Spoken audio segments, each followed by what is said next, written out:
Thank you very much. Let me take this opportunity to express my appreciation to our father, Dr. Nuhu Shaributu, National Chief Imam, and to all my fathers, Sheikh Umar, Movi bin Sali, Sheikh Wadudu, Dr. Amin Bonsu, and our brothers from the Shiite community, and everybody else who's here, distinguished personalities. I really appreciate this visit.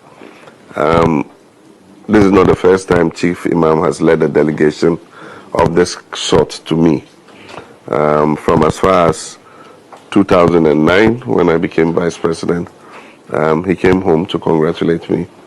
And then in 2012, when I won the election, he came home to congratulate me.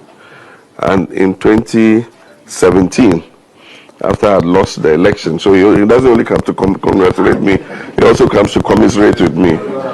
So in 2017, when I lost, he was there again among the first to come and express his sympathy at our loss.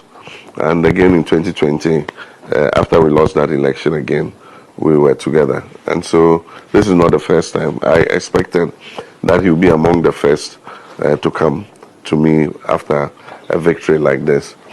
It's not been easy. It's been a very tough campaign, and the effects of the campaign have started to show after the declaration. I've not been feeling too well, but we had to come out for the legal things that needed to be done, the constitutional things, which was the formation of the transitional teams.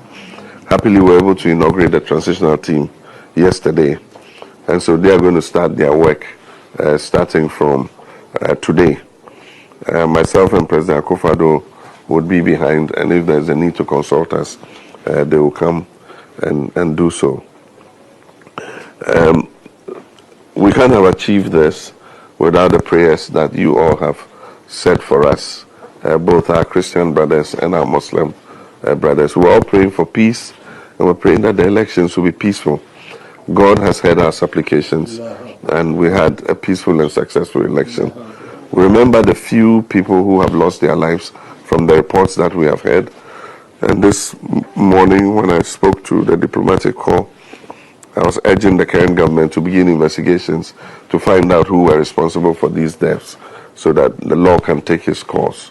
Even after we take over, we'll continue these investigations to make sure that tomorrow nobody has the impunity to do the same kind of thing. We know there have been some injustices that were created during the last 8 years. Remember, I was Westwogon. I have always promised that when we come into office, we will take action on Ayawasu Westwogon and provide adequate compensation to those who were injured. We also remember the 8 people who died in 2020. There's been no investigation into their deaths, and their families are still uncompensated. We're going to look at those issues too. We are overwhelmed by the victory. I knew we were going to win. I was confident we were going to win. And indeed, on election day, when I was asked what my projection was, I said we're going to get above 150 seats. But when I said above 150 seats, I thought maybe 152, 155, 156. But currently, the margin seems to above the 184, which is the threshold for 2/3 of parliament. I just want to thank the people of Ghana for the overwhelming endorsement they've given us. I think that the people of Ghana realize the enormity of challenge the next government is going to face. And I think that that's why they're giving us this stamp of authority to be able to take the bold decisions that will turn our economy around and put our country back on its feet. And so I went through you to express my appreciation to all Ghanaians for what they've done. But it also puts a responsibility on our shoulders to work assiduously for the people. It shows us that Ghanaians are slow to react, but when they have had enough, they will punish you if you don't work in their interests. And so I make it a reminder to all those who are aspiring to work in the new government that it's not going to be easy. It's not going to be business as usual. It's going to be hard work. And so if people are not prepared to work hard and to sacrifice for Ghana, then they better stay in the private sector and stay wherever they are.